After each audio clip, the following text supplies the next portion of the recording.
Rakesh Jhunjhunwala, Warren Buffett और विजय केडिया ने stock market से वेल्थ कैसे बनाई और उनकी इन्वेस्टिंग स्ट्रेटेजी क्या कहती है। उनकी इन्वेस्टिंग स्ट्रेटेजी को फॉलो करके मैंने कुछ ऐसे स्टॉक्स चूज करे हैं जो ऐसे इंडस्ट्री में काम करते हैं जो कि हाई ग्रोथ पोटेंशियल रखती है। जब हम एक स्टॉक की बात करते हैं तो एक इंडस्ट्री में काम करती है। अगर वो इंडस्ट्री, वो सेक्टर ग्रो हो रहा है तो आपके स्टॉक के ग्रो होने के चांसेस ऑटोमेटिकली बढ़ जाते हैं। लेकिन 2026 में ऐसी कौन सी इंडस्ट्री है जो कि इस लेवल पे ग्रो कर रही है? देखो, स्टॉक के नाम बताने से पहले कुछ पैरामीटर बता देता हूं ताकि आप फंसो ना। अगर आपकी एज 25 से ज्यादा और 40 से कम है तभी ये स्टॉक आपके लिए अच्छे होने वाले हैं। सेकंड, जब भी हम स्टॉक मार्केट में वेल्थ क्रिएशन की बात करते हैं तो लॉन्ग टर्म इन्वेस्टिंग बेस्ट होती है। तो इसीलिए इन सारे स्टॉक्स में अगर आप इन्वेस्ट करते हो तो आपको लॉन्ग टर्म इन्वेस्ट करना पड़ेगा। थर्ड, ये सारे स्टॉक्स मैंने हाई ग्रोथ वाले सेक्टर से पिक करे हैं, मतलब ये सारी कंपनियां अपने सेक्टर में मार्केट लीडर हैं। अगर हम मार्केट लीडर्स के अंदर इन्वेस्ट करते हैं तो लॉन्ग टर्म के अंदर हमें सस्टेनेबल ग्रोथ मिलती है।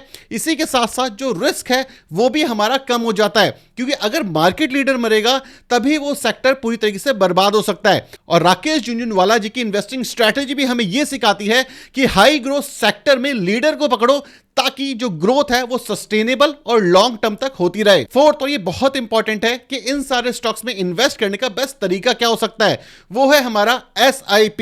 SIP हमें एक ऐसा बेनिफिट देता है कि चाहे स्टॉक महंगा हो या सस्ता, हम हर महीने की एक तारीख चूज करते हैं और उसी तारीख को अपने स्टॉक्स को खरीदते हैं। काफी सारे ब्रोकर आज की डेट में इंडिया में ये SIP स्टॉक इन्वेस्टिंग का बेनिफिट भी आपको दे रहे हैं। तो चाहे स्टॉक महंगा हो या फिर सस्ता, SIP आपका जो रिस्क है उसको मिटिगेट करने में आपकी हेल्प भी कर सकती है। फिफ्थ, ये सारे स्टॉक्स खरीदने कब हैं? ये सारे के सारे स्टॉक हाई ग्रोथ सेक्टर में काम करते हैं और बिजनेस भी काफी सस्टेनेबल हैं। तो जब मर्जी तब चाहो आप इन स्टॉक्स को खरीद सकते हो, क्योंकि अगर आप इन स्टॉक्स को आज से 20 साल बाद देखोगे तो there is a high chance कि ये सारे के सारे स्टॉक्स आपको ऊपर जाते हुए दिखेंगे। डेफिनेटली इन सारे स्टॉक्स में अगर डिस्काउंट मिले तो ये बेस्ट बाइंग अपॉर्चुनिटी बन जाती है, लेकिन ये कोई टिप नहीं है। अपनी रिसर्च करने के बाद, एक रिसर्च एनालिस्ट से सलाह लेने के बाद ही इन्वेस्ट करना। सिक्स्थ, और ये पॉइंट बहुत इंपॉर्टेंट है, अगर आप स्टॉक मार्केट में इन्वेस्ट करते हो और किसी भी स्टॉक के अंदर पोजीशन बिल्ड करते हो तो ये सारे के सारे स्टॉक 30 से 40% कभी भी करेक्ट कर सकते हैं। इसी के साथ साथ लॉन्ग टर्म इन्वेस्टिंग ही एक ऐसी इन्वेस्टिंग है जो कि सस्टेनेबली वेल्थ क्रिएट करने में लोगों की हेल्प कर चुकी है पास्ट में। और जो आपकी इन्वेस्टिंग जर्नी होने वाली है वो आसान नहीं होने वाली। ये स्टॉक 20-30% गिरेंगे, 40-50% बढ़ जाएंगे, लेकिन आपको हमेशा यह सोचना है कि इन सारे स्टॉक्स में इन्वेस्ट करा क्यों था मैंने। अगर बिजनेस अच्छा है तो यहां पे इन्वेस्टेड रहो, अगर बिजनेस खराब है तो यहां से एग्जिट कर जाओ। बाय एंड फॉरगेट नाम की कोई चीज नहीं होती स्टॉक मार्केट में। क्वार्टरली, हाफ ईयरली और ईयरली आपको रिपोर्ट चेक करनी चाहिए, रिजल्ट चेक करने चाहिए, और मैनेजमेंट ने कोई घपला तो नहीं कर दिया, ये चीज भी चेक करनी चाहिए। अगर आपको किसी भी पॉइंट ऑफ टाइम पे लगे कि ये स्टॉक ओवर वैल्यूड हो चुका है या फिर मैनेजमेंट ने कोई घपला कर दिया है, इन सारे स्टॉक से आपको एग्जिट कर लेना चाहिए। सो आई होप मैंने आपकी एक्सपेक्टेशन भी क्लियर कर दी होगी। ये डिस्क्लेमर भी पढ़ लो कि ये वीडियो सिर्फ एजुकेशन पर्पस के लिए कोई बाइंग और सेलिंग रिकमेंडेशन नहीं है। इन्वेस्ट करने से पहले अपनी रिसर्च जरूर करना। शुरू करते हैं वीडियो। सबसे पहला सेक्टर है हमारा इंडियन डिफेंस सेक्टर। अगर आप ट्रंप को देखोगे तो पहले उसने वेनेजुएला पे कब्जा किया, क्यूबा को धमकी दी और ग्रीनलैंड में आज की डेट में बैठा हुआ है। और इसी वजह से जो नेटो की आर्मी है वो ग्रीनलैंड में बढ़ती जा रही है। लेकिन हमें खतरा चाइना और पाकिस्तान से है। अगर आज अमेरिका वेनेजुएला के ऊपर कब्जा और ग्रीनलैंड को धमकी दे सकता है तो चाइना अगर दुनिया में तबाही मचाएगा तो उसको कैसे रोकेगा? और इसी वजह से हमें अपनी सुरक्षा के लिए डिफेंस बजट बढ़ाना पड़ेगा। और अगर आप इंडियन सरकार को देखोगे तो हम आत्मनिर्भर भारत की साइड धीरे धीरे करके बढ़ेंगे। मतलब आने वाला जो बजट है उसके अंदर काफी ज्यादा हाई चांसेस है कि जो हमारा डिफेंस का बजट है वो बढ़ता हुआ दिखे, ताकि हम पाकिस्तान, चाइना और बांग्लादेश से एक साथ लड़ सके। और इसी वजह से हमने कुछ ऐसी कंपनीज चूज करी हैं जो डिफेंस के अंदर बहुत अच्छा काम करती है। सबसे पहली कंपनी हमारी garden reach ship builder and engineering company. ये जो कंपनी है ये प्रीमियम शिप बिल्डिंग कंपनी है इंडिया के अंदर, जो कि एडमिनिस्ट्रेटिव कंट्रोल करती है मिनिस्ट्री ऑफ डिफेंस। प्राइमरीली ये केटर करती है शिप बिल्डिंग रिक्वायरमेंट्स को, इंडियन नेवी की हेल्प करती है शिप्स बना करके, और इंडियन कोस्ट गार्ड की सर्विसेज में भी हेल्प करती है। GRSE डाइवर्सिफाइड और प्रॉफिट मेकिंग पहली शिपयार्ड कंपनी है इंडिया के अंदर और डिलीवर कर चुकी है 100 warship to the Indian navy and Indian coast guard. अगर इसके मार्केट कैप की बात करें 27,000 करोड़ का मार्केट कैप है। स्टॉक का PE 45, स्टॉक का ROCE 36 और स्टॉक का ROE 27। 51 और जिस हिसाब से इंडियन ओशन के आसपास चाइना की शिप घूमती रहती है, ये कंपनी आने वाले टाइम पे क्रूशियल रोल अदा कर सकती है। जो हमारी अगली कंपनी है उसका नाम है हिंदुस्तान एरोनॉटिक्स। हिंदुस्तान एरोनॉटिक का जो बिजनेस है वो एयरक्राफ्ट बनाती है, हेलीकॉप्टर बनाती है, रिपेयर करती है, मेंटेन करती है हेलीकॉप्टर और एयरक्राफ्ट को। हिंदुस्तान एरोनॉटिक्स और रशिया ने मिलकर के ब्रह्मोस मिसाइल भी डेवलप करी है और काफी सारे ऐसे प्रोजेक्ट इनके पाइपलाइन में। अगर हम बात करें इसके मार्केट कैप की, 2,95,000 का मार्केट कैप है, स्टॉक का P34 और ROC 33 और ROE 26 का है। मतलब एक सॉलिड बिजनेस मॉडल तैयार है और ये जो इंडस्ट्री है ये ग्रो करने वाली है जिस हिसाब से दुनिया में अनसर्टेनिटी बढ़ती जा रही है। अब बात करते हैं अपने दूसरे सेक्टर की और इस सेक्टर का नाम है NBFC, मतलब नॉन बैंकिंग फाइनेंस कंपनी। अगर आप इस समय पे जेनजीज को देखोगे तो उन्हें आईफोन खरीदने की बड़ी आदत है और जब भी आप आईफोन खरीदने या कोई भी कंज्यूमर ड्यूरेबल खरीदने जाते हो तो आपको लोन की जरूरत पड़ती है, चाहे आप बैंक से लोन लो चाहे आप NBFC से। और ज्यादातर लोग NBFC से लोन लेते हैं क्योंकि जो लोन होता है वो आसानी से अप्रूव हो जाता है और NBFC के अंदर एक हाई ग्रोथ पोटेंशियल इंडिया में देखा जा रहा है और इसी वजह से इस इंडस्ट्री से हमने 3 कंपनीज चूज करी हैं। सबसे पहली कंपनी है मुथूट फाइनेंस। मुथूट फाइनेंस एक NBFC कंपनी है जिसका बिजनेस है गोल्ड लोन प्रोवाइड करना। जिस हिसाब से गोल्ड का प्राइस बढ़ता जा रहा है, इनकी जो लोन बुक है वो भी काफी स्ट्रांग होती दिखती है। अगर आपको 1 लाख का लोन लेना है तो आपको 1,20,000 1,30,000 का गोल्ड गिरवी रखना पड़ेगा और इसको कहते हैं सेफ लेंडिंग, मतलब NPA होने के चांसेस काफी कम हो जाते हैं। इसी वजह से इसका जो EPS ग्रोथ है ये भी काफी सॉलिड तरीके से ग्रो होता हमें पास्ट में दिखा है। जो हमारा अगला स्टॉक है उसका नाम है L&T finance company. L&T finance एक NBFC कंपनी है जो कि अलग अलग फाइनेंशियल प्रोडक्ट्स में डील करती है, जैसे कि अर्बन फाइनेंस में 56% इनका AUM है जहां पे 2 व्हीलर को फाइनेंस करती है।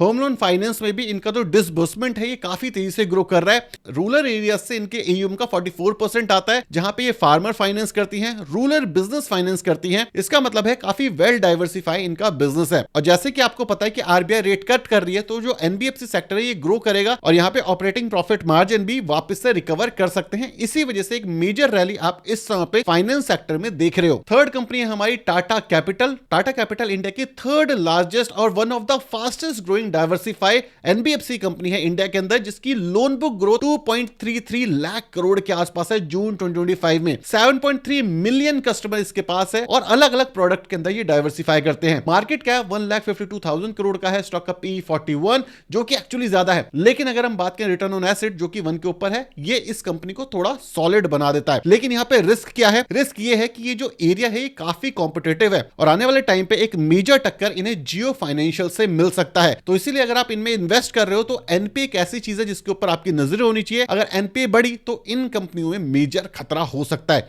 लेकिन रेट कट इनके लिए एक पॉजिटिव साइन है। अब बात करते हैं अपने तीसरे सेक्टर की, क्योंकि अगर इंडिया को ग्रो करना है तो इस सेक्टर को ग्रो करना पड़ेगा, चाहे अमेरिका हो चाहे चाइना। इन सारे देशों में एक चीज कॉमन है कि इनके जो बैंक है ये काफी बड़े हैं और इंडियन बैंकिंग सेक्टर में भी जो ग्रोथ पोटेंशियल है वो काफी हाई है, क्योंकि हमारा जो नेशन है ये इमर्जिंग नेशन है और अभी भी काफी सारे लोग के बैंक अकाउंट नहीं है। इसी वजह से यहाँ पे ग्रोथ पोटेंशियल काफी ज्यादा है और फॉरेन इंस्टीट्यूशन इन्वेस्टर्स के लिए भी ये सेक्टर काफी प्यारा है। और इसमें सबसे पहली कंपनी हमारी IDFC फर्स्ट बैंक। IDFC और IDFC फर्स्ट बैंक का मर्जर हुआ, उसके बाद इस कंपनी के ग्रहण शुरू हो गए थे।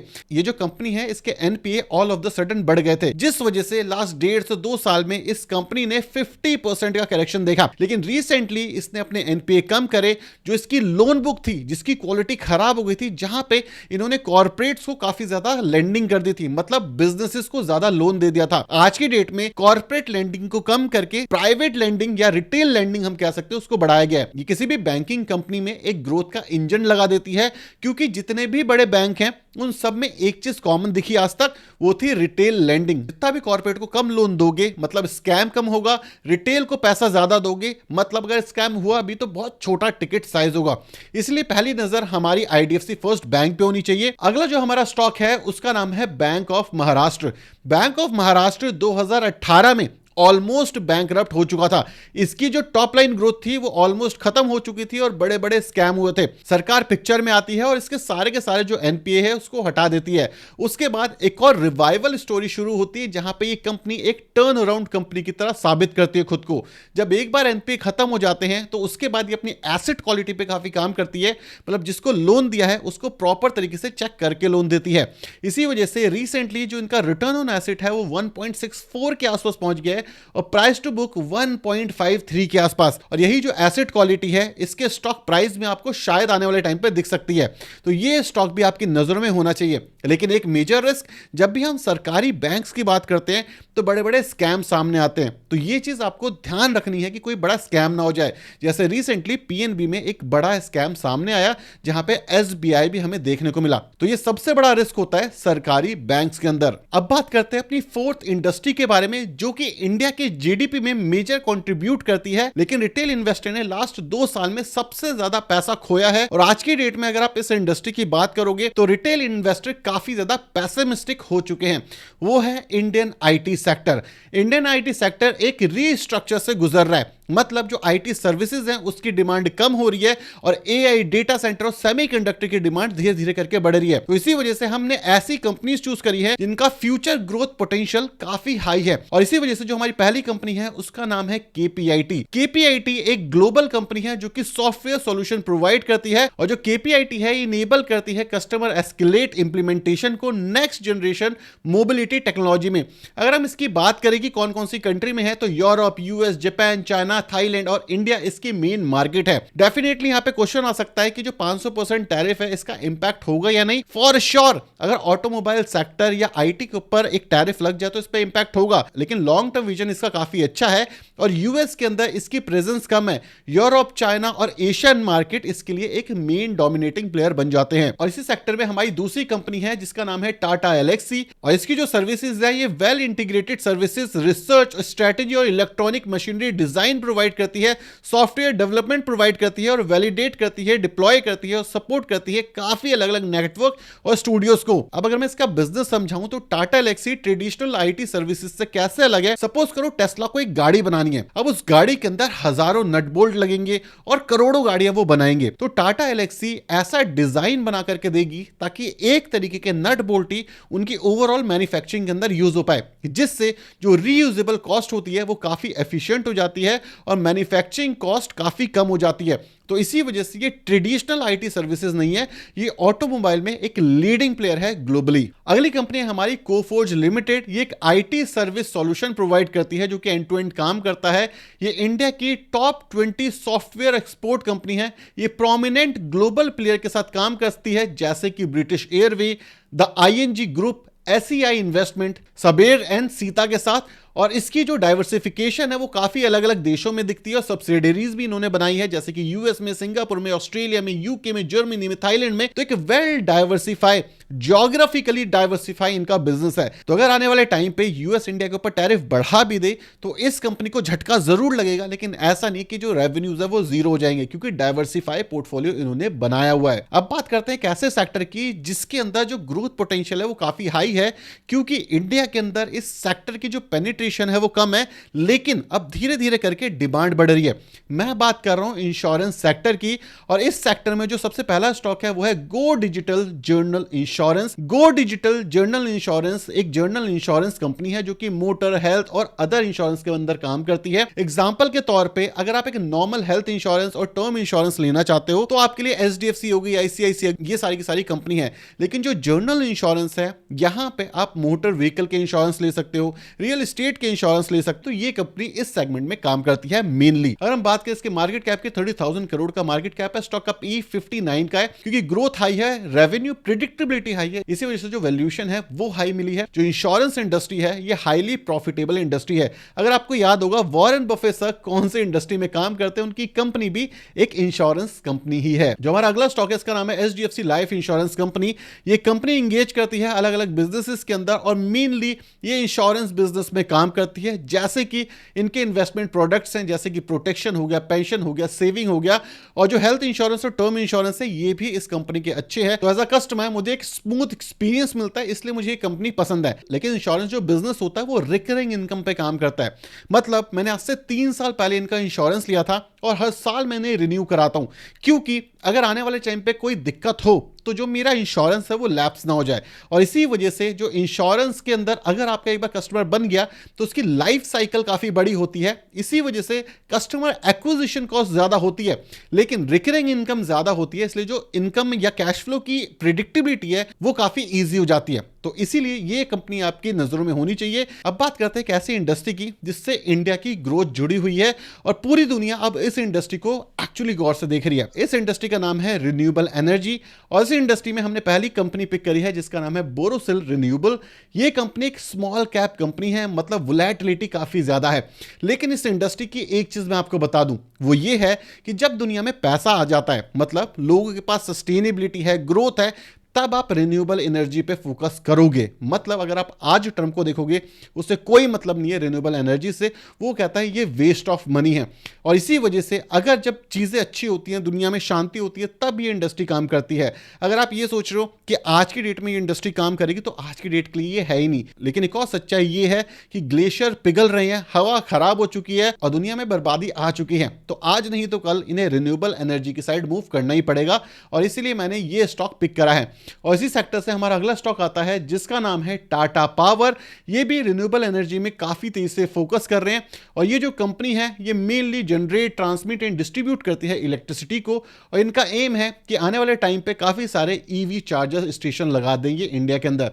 अगर आप देखोगे जो टाटा की कंपनी है ये चलती है तो बहुत लंबे तक चलती है और नहीं चलती तो काफी लंबे समय तक कंसोलिडेट करती रहती है।